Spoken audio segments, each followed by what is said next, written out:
با کی سواد دارد نیست؟ مرحمت شما شنید نمیشه سخن برای بیان مختصری موضوع و محتوای اخلاقی دیسرتاسیا رساله و دیسرتان رو میشه.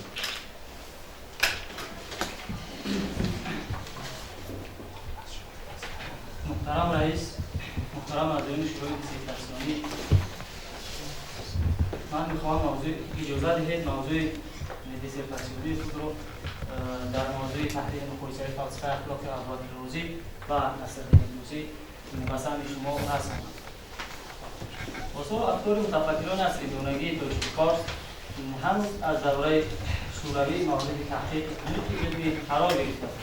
از جمله افکار فلسفی افراد روزی و نصرالدین طوسی از بزرگترین نمایندگان فلسفه عصر دونگی شهر دقت محققان تاجیکی زمان نوید را به خود جلب کرده بود.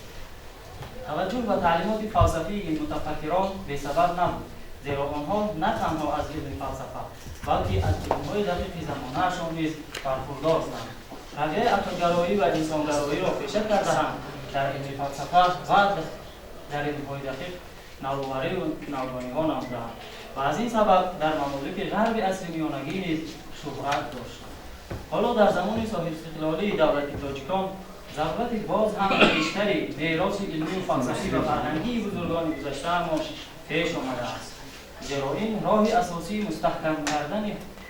شعور ملی، خودشناسی و افتخار ملی اینچنین واسطه محافظت از بیگانه پرستی میباشد. آموزش تعلیمات فلسفی، علمی، دینی، اخلاقی و سیاسی متفکران عقل‌گرا از جمله ابوبکر رازی و نصرالدین طوسی آشکار می‌سازد که آنها اخلاق را تنها دارای ارزش دینی معنوی نمی‌دانستند، بلکه آن را وسیله‌ای بحسابیدند که توسط آن انسان می‌تواند دانش‌های عقلی دنیوی خود را صیقل داده، او را از بحران و عقیماندگی، کجرفتاری و تمایل‌های دیگری نامطلوب و خطرناک ایمن می‌داند و برای همچون یک فرد همقدم زمان و جامعه نافع تکامل یافتنش کمک می‌رساند. محترم سیدن درباره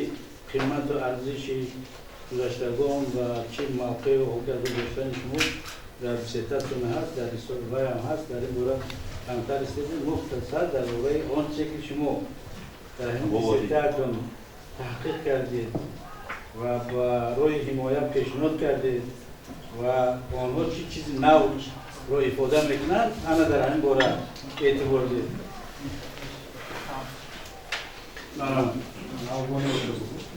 هم نوگانی هم چیزایی که پیشنهاد میشن برای دفاع میکنی، هم اگر بحثی علمی درباره ادبیات باشد و هم که دیگر ادبیات دیگر سیاست معنی داشت کردن و شما دیگر اون رو بررسی نمودید اگر چنین بحث ها باشند. مرحبا. البته تحقیقات را آموزش اندیشه‌های اخلاقی در فلسفه ابوبکر رازی و نصرالدین طوسی تشکیل می‌دهد. قدمت تحقیقات را باشد معین نمودن ماهیت، عمومیت و فرقیت و اندیشه‌های اخلاقی این دو متفکر در اساس آثار اخلاقی آنها تشکیل می‌دهند. نوگانی علمی رسالت در این است که اول با این اساس تحلیل مقایسه‌ای اندیشه‌های اخلاقی در فلسفه ابوبکر رازی و نصرالدین طوسی انجام داده شده، مهمترین خصوصیت آنها آشکار کرده شده است. در نتیجه تحلیل مقایسه‌ای انجام یافته معین شده است که نصرالدین طوسی سیستم راسیونالیستی ابوبکر رازی را در بررسی مسائل اخلاقی تقویت داده است. تأثیر افکار اخلاقی ابوبکر رازی و نصرالدین طوسی و انکشاف افکار من بعده فلسفه اخلاق معین کرده شده است. دیگر اهمیت عملی تعلیمات اخلاقی ابوبکر رازی و نصرالدین طوسی در رشد فلسفه اخلاقی معاصر و ثمره‌ناک گردیدن روند تربیت اخلاقی نسل نورس در شرایط معاصر نشان داده شده است و حمایت مسئله‌های زیرین پیشنهاد می‌شوند. در افکار و شعور جمعیتی هر یک ملت متمدن یک نوع فهمش برای انسانیت عمومی آید به اخلاق و فضایل و رذایل اخلاقی وجود دارد. که آن در تشکل هویت ملی، پیشرفت حیاتی مادی و سعادت معنوی نایل شدن ملت همچون یک سرچشمه غایوی و نقش مهمی را اجرا می‌کند. چنین فهمیش در دوره اخلاق و نیکی و دی دوره به دوره وابسته به شرایط طلبات اجتماعی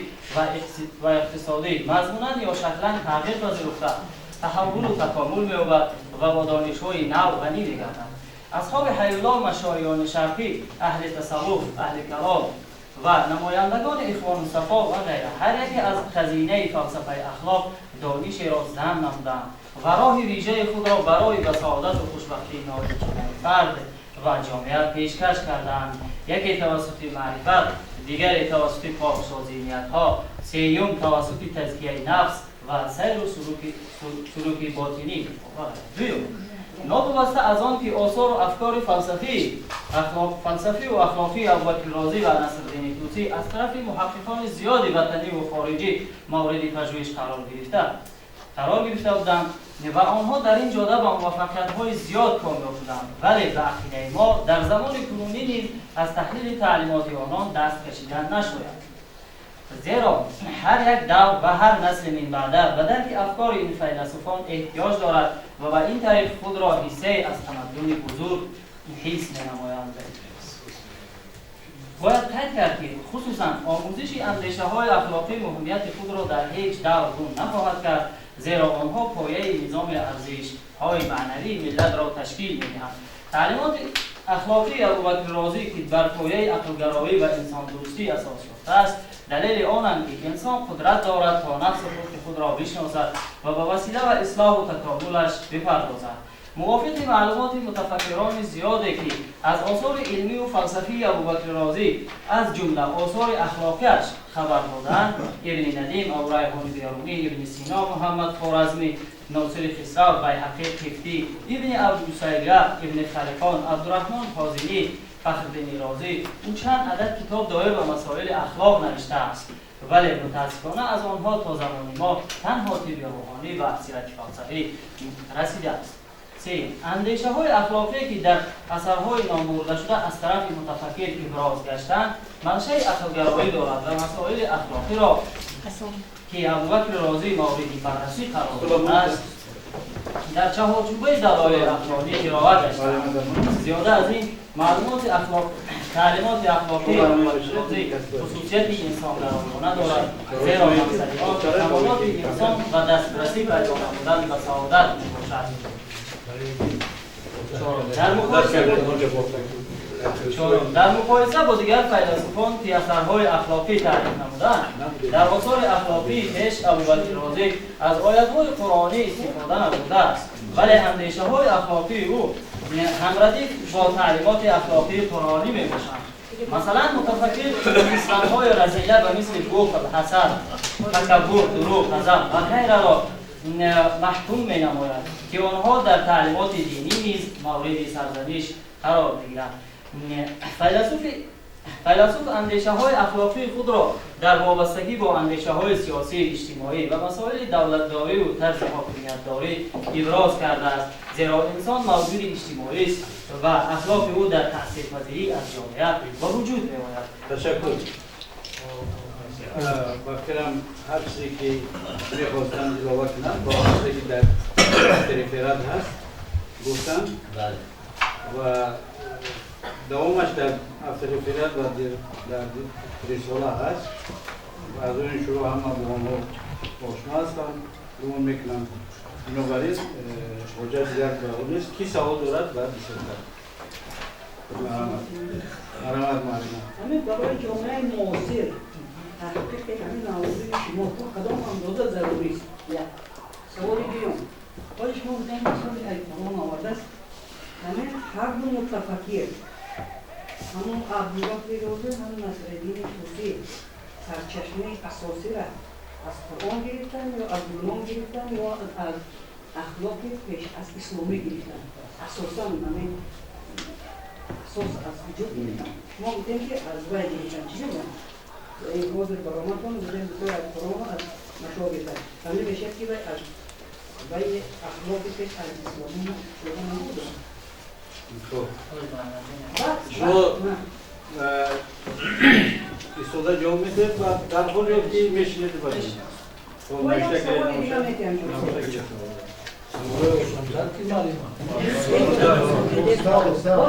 همین وقتی که مسئله اخلاق میگه چون که بود در دوره استقلالیت دارد ما انمون انسانی که بود همین مجموعی گذشته بودن انسانی که شکل دیسته یک اخلاقی باید نمونه داشته باشه اما قرآن از کجا باید همین اخلاق نمونه رو گیره یا یعنی از بشر گذشته گیره یکی از قومی از فلسفه گیره از پیروزگویی که یونان و از قرآن گیره از کجا شما چی پیشنهاد کردید خلاصش همین حاضر یعنی در عین زمان اخلاق همین جنینی که به وجود آمده از چگونه باید باشه شما بسیارش وقتی که معلومات بگیرید همچه میگه از چیزهای قرآنی گیرید لیکن طریق تحریجی اول اخلاق در زمینشته همشه اول بعد بحث از بعد کجا بعد شما خودتون میگیرید مرامت یک سوال از نام خودم یک سوال از نام شریکم یک سوال از نام استاد میربابای مشکل مو یک جای مسئول فاکولته اخیر معلم خبر یافتن که باید به همین موضوع شرکت بخوش رسیده و از طرف شما شدم یک خواهش کردن که همین چیزا را شما کنیم وقتی که چیزی روحانی ذکره رازی و زبان تاجیکی ترجمه شد شادروان موسیو دیناشویچ و میربابایف هر دوشون در حجم دو چوبی دیناشویچ فلسفه ذکره رازیه میربابایف خیلی ذکره تعلیمات اخلاقی بسیار خوب تحلیل کرده و در حقیقت هم خیلی هست لیکن در افترفرد پلورalistické filozofia رازی کاری موسیو دیناشویچ نشون داشته یعنی کاری که من نوبر کردم نشون داده نشده شما شناس هستید گزارشاتی که مقاله‌ای که موسیو دیناشویچ و یک جایی نشده این یک سوال دوم این سوال خودم است اکنون قسمتی همه عملی دیسرتاسیاتون باب دوم شد این تا اندازه دوام سوال معلم است شما به طور مشخص گفته میتونید که همین تعلیمات اخلاقی ذکره رازی و نصرالدین توسی چی عمومیت دارن و چی تفاوت دارن و اون برای عملیه امروزه چی اهمیت دارد تحقیق در شرایط امروزه چی اهمیت دارد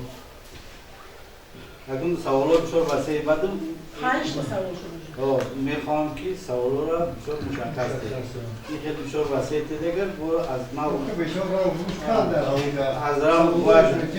نو باید تمام موضوع را بررسی کنند درست کی با سوال دارد معلومه فرقیتی تحقیقات شما از کارهای تحقیقاتی استاد دیناشوی و خدایار شوستیار و چی برد؟ فرق کار شما از کارهای صورت گرفتن باز که مرامت زیاد فرقمون در مقایسه با سوالای معلمات استاد سوال اصلا میدید؟ خط بزنیم برای که رنگ بود بچه کم در اونجا اون را هم ندارد همین خلال جای این خلال نوشته میشه اونو برای تاریخ را همین فلسفه میگیم فلسفه و فلسفه اخلاق همین فلسفه اخلاق گفتش ما چی رو میکنیم؟ فلسفه اخلاق مضمون فلسفه اخلاق باز که مرامت همین هر یک فیلم وقت مفهوم و کاتگوری‌های خاصی دارد اما همین اخلاق نوبر کنید که کدام کاتگوری خود دارد همین کاتگوری ها در ابوبکر حضور چگونه در توصیه چگونه همین رو حل شد ابو کاتگوری فرمان خوشم شد همین تفاوت جهت تفاوت بسیار میشه همین سه تشابه اساسی چگونه در حل کردن میشه برای همه شب بینندگان بسیار میشه مگر هم دو بگشیم شما سه تشابه اینجا یک در وقتی برآمدشون یک نقطه نظر چندان نمیدونم مثلا شما تصور کنید که در زدش هیچ کس همون موضوع رو مثل شما نمیدونه همین در یادتون باشه که اگر این محقق اساسی همین مثلا فقط خود شمایید برای این نترسید مهمه زیرتون نکنید هیچی انا چیزی که در همون علیطور رو میشه سلطانی شده درس میده توی همون که تصور نمیدان مبتزیر لیکن اینجا یک چیز میگید که شما کلام رو بکنید بعد با آمدید در تصور خود کرد و اهمیت احوالشون بعد آمدید گفته که در اثرهای ابن سینا و فلان و نصرالدین توسی را چید ابن سینا همون جملاتون همون نفرمید مسئله استاد ابوبکر رازی شاید میشه ابوبکر رازی درست لیکن در ابن سینا در برای نصرالدین توسی چی معلومات داده میتونه برای همینم خیلی باید کنید همین شاید اونا کامل که ضبط نشد همین گفتتون رو درست کنید حاضر به همین سوال نگاه شکل نگفتن خب با فکرم بحث نه؟ هر اون سیتگی سوال تو بگویی چینم شما شروع نباشد سخن با رهبر علمی خلاصین البانی داده میشه